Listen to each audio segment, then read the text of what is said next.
Hi friends, நம்ம இன்றைக்கி இந்த வீடியோவில் என்ன பார்க்க போகிறோம்னா அவ்வளோ ஈஸியாக மசாலா பூரி எப்படி நம்ம வீட்டிலே செய்யலாம் தான் பார்க்க போகிறோம். இது பர்ஃபெக்டான ஈவினிங் ஸ்நாக்ஸு, நம்ம டின்னர் கூட எடுத்துக்கலாம். Welcome to Sri and mom life. நம்ம வீடியோக்குள்ளே போகலாம். அங்கே காஞ்ச பட்டாணி எல்லாத்தையும் சேர்த்து நம்ம ஃபஸ்ட்டு நல்லா வேக வச்சு எடுக்கணும். காஞ்ச பட்டாணியை 5 hours காய்ச்சி ஊற வச்சு எடுக்கணும். அதுக்கப்புறம் அதில் தேவையான சால்ட் ஆட் பண்ணி குக் பண்ணி எடுத்துக்க போகிறோம். நம்ம மசாலா செய்கிறதுக்கு ஒரு பெரிய வெங்காயம், ஒரு 3 தக்காளி, ஒரு ஸ்மால் இன்ச்சும், ஒரு 4-5 வெள்ளைப்பூடும் எடுத்து வச்சுக்கோங்க. மல்லிச்செடி கொஞ்சம் ஃப்ரெஷ்ஷாக எடுத்து வச்சுக்கோங்க. மிளகாய் பொடியும் கரம் மசாலாவும் எடுத்து வச்சுக்கிட்டேன். இப்போ கடாய் நல்லா காஞ்சோடனே நம்ம நறுக்கி வச்சுருந்த பெரிய வெங்காயத்தை ஆட் பண்ணிக்கோங்க. மசாலாவை நம்ம நல்லா அரைக்க போகிறதுனால பெரிய பெரிய பீஸாக இருந்தாலும் பரவாயில்ல. வெங்காயத்தை நல்லா வதக்கி எடுத்துக்கோங்க. நம்மளோட வெங்காயம் ரொம்ப வதங்கிட தேவையில்ல, கோல்டனிஷாக ஆக தேவையில்ல, லைட்டாக நல்லா கிளாஸி ஆனாலே நம்மளுக்கு போதும். இந்த மசாலாவில் நம்மளுக்கு வெங்காயத்தோட ஃப்ளேவரோட தக்காளியோட ஃப்ளேவர் தான் டாமினேட்டிங்காக இருக்கணும். அதனால தான் நம்ம 3 தக்காளி கிட்டே இதில் ஆட் பண்ணிக்கிறோம். இப்போது நம்ம வெங்காயம் நல்லா வதங்கிடுச்சு, கிளாஸியாக ஆயிடுச்சு. இதில் நம்ம 3 தக்காளியை ஆட் பண்ணிக்கிறோம். இந்த தக்காளி எல்லாமே நல்லா மடங்கி வதங்கணும். அதுக்காக தான் நம்ம இப்போ நெக்ஸ்ட்டு சால்ட் ஆட் பண்ணிக்கோங்க. தக்காளியில் சால்ட் நிறைய ஆட் பண்ணிடாதீங்க. ஆல்ரெடி நம்ம பட்டாணியெல்லாம் வேக வைக்கிறதுக்கு சால்ட் ஆட் பண்ணியிருக்கோம். ஸோ இதுக்கு மட்டும் வெங்காயம் தக்காளிக்கு இந்த மசாலுக்கு மட்டும் தேவையான அளவு ஆட் பண்ணிக்கோங்க. நம்ம கிரேவிக்கு செய்கிறதுக்கு தனியாக ஆட் பண்ணியிருக்கோம், பட்டாணிக்கு தனியாக ஆட் பண்ணோம்னா நம்மளுக்கு சால்ட் கன்சிஸ்டன்சி கூட வந்துடும். அதை மட்டும் கரெக்டாக செக் பண்ணி ஆட் பண்ணிக்கோங்க. நெக்ஸ்ட் நம்ம எடுத்து வச்சுருக்க கார்லிக் ஆட் பண்ணிக்கோங்க. இதெல்லாம் கட் பண்ணவே தேவையில்லை. நம்ம எப்படி மிக்சியில் அரைக்க போகிறதுனால நான் எதுவுமே கட் பண்ணவே இல்லை, உரிச்ச மாதிரியே ஆட் பண்ணியிருக்கேன். ஜிஞ்சரும் நல்லா ஸ்மால் குவான்டிட்டி ஆட் பண்ணிக்கோங்க. எல்லாமே நல்லா பச்சை வாடை போகிற வரை நல்லா வதக்கிக்கிட்டே இருங்க. ஏன்னா இந்த பச்சை ஸ்மெல் போன பிறகு நம்ம இதை நல்லா மிக்சி ஜாரில் போட்டு நல்லா ஃபைன் பேஸ்ட்டாக அரைச்சி எடுக்க போகிறோம். அடி பிடிக்காமல் பார்த்துக்கோங்க. அதனால் கொஞ்சம் சிம்லேயே வச்சுக்கோங்க. நம்ம என்ன தண்ணி எதுவுமே ஆட் பண்ணல, லைட்டாக அப்போ ஊற்றிருந்தால் ஆயில் மட்டும்தான் இருக்கும். நம்ம மசாலா எல்லாமே ரெடி ஆகிடுச்சு. இதை நல்லா கூல் பண்ணிவிட்டு நெக்ஸ்ட்டு மிக்ஸி ஜாரில் போட்டு அரைச்சி எடுத்துடலாம்.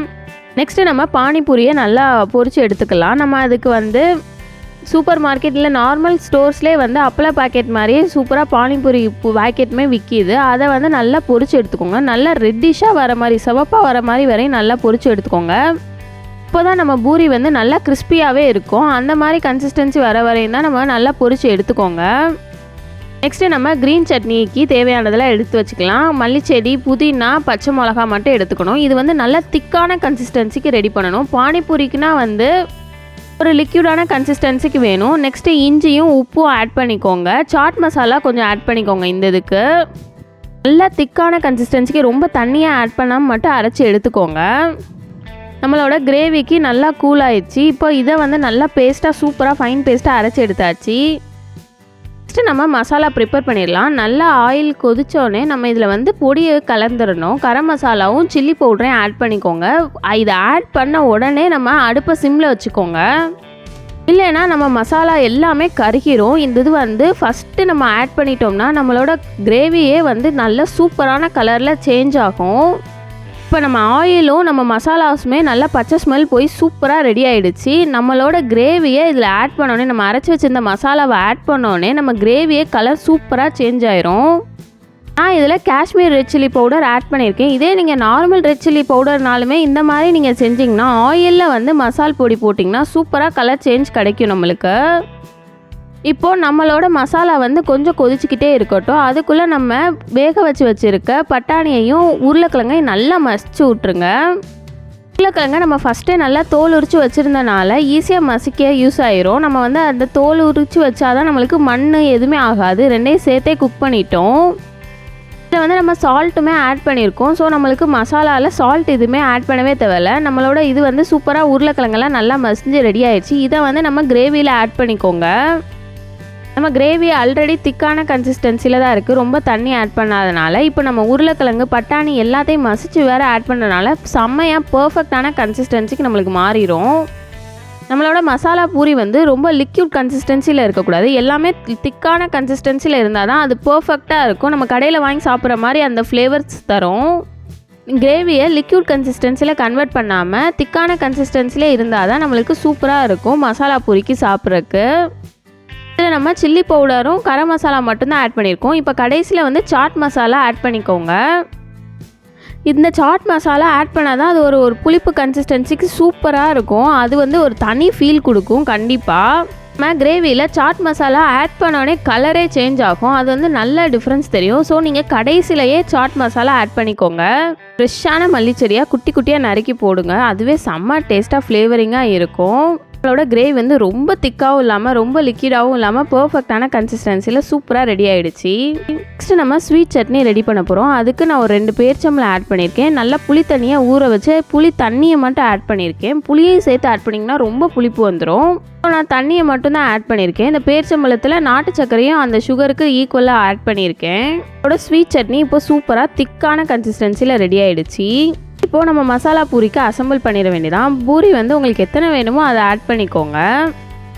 நான் நார்மலாக ஒரு 6 பூரி கிட்ட ஆட் பண்ணிவிட்டு அதை நல்லா நொறுக்கிடுங்க. நம்மளோட திக்கான சட்னி எல்லாமே காரத்துக்கு ஸ்வீட்டுக்கு எல்லாத்துக்குமே சூப்பராக ரெடி பண்ணி வச்சாச்சு. நம்ம இதில் வந்து ஓமப்பொரி ஆட் பண்ணிக்கிறோம். ஓமப்பொரி ஆட் பண்ணலைன்னா கார்ன்ஃப்ளெக்ஸ் அந்த இது கூட நீங்கள் இதில் ஆட் பண்ணிக்கலாம். இதுக்கு கண்டிப்பாக நீங்கள் வந்து வெங்காயமும் லெமனும் நம்மளுக்கு வேணும். தக்காளி ஆட் பண்ணிக்கோங்க. அதுவும் டேஸ்ட் வந்து செம்மையாக இருக்கும். தக்காளி வந்து ரொம்ப பழமாக இருக்கதா யூஸ் பண்ணாதீங்க. ஏன்னா அது வந்து லிக்யூட் கன்சிஸ்டன்சிக்கு மாறிடும். ஒரு கிரிப்பாக நல்லா திக்காக இருக்க மாதிரி கட் பண்ணி போட்டோம்னா தான் அதுவும் வந்து நம்மளுக்கு வெங்காயம் மாதிரி நல்லா ஸ்டிஃப்னஸாக இருக்கும். நெக்ஸ்ட்டு நம்ம இதுக்கு மல்லிச்செடியுமே ஆட் பண்ணுறதுக்கு வேணும். எடுத்து வச்சுக்கோங்க ஃப்ரெஷ்ஷாக. நம்ம ரெடி பண்ணி வச்சுருக்க கிரேவி ஆட் பண்ணிக்கோங்க. அது நல்லா திக்கான கன்சிஸ்டன்சியில் பர்ஃபெக்டாக நம்மளுக்கு இருக்கும். உருளைக்கிழங்கு பட்டாணி எல்லாம் போட்டதுனால நம்மளுக்கு பூரி வந்து நல்லா ஊறணுன்றக்கா நல்லா மசாலாவை ஆட் பண்ணிக்கோங்க. நம்ம வீட்டில் சாப்பிட்றனால நல்லா ஃபில்லிங்காக பட்டாணிஸ்லாம் நிறையாவே ஆட் பண்ணிக்கலாம்.